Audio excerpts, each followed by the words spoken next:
Hola chicos, hola chicas, en este vídeo vamos a explicar cómo estudiar ciencias naturales. Para ello vamos a utilizar un texto de ciencias naturales y os vamos a ir explicando cada uno de los pasos. Primer paso, leer el texto. Primero hacemos una lectura que consiste en echar un vistazo al texto para conocer el tema y tratar de descubrir los apartados y subapartados de los que consta. Después hacemos una lectura comprensiva. Se trata de leer despacio el texto para comprender todo lo que nos cuenta.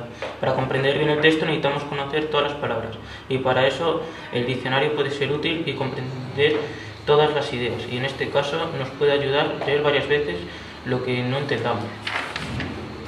Segundo paso, subrayar el texto. Solo debemos subrayar las palabras o ideas más importantes de cada párrafo. Podéis utilizar diferentes tipos de subrayador para las ideas principales, las secundarias y los datos. El error que más habitualmente cometemos es subrayar en exceso. Ten cuidado. Tercer paso, hacer un esquema.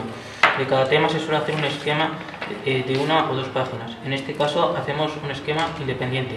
El esquema ha de ser lo más completo posible y debe tener toda la información que luego va a memorizar, organizar en apartados y subapartados. Este es el apartado que más tiempo te va a llevar y es el paso más importante.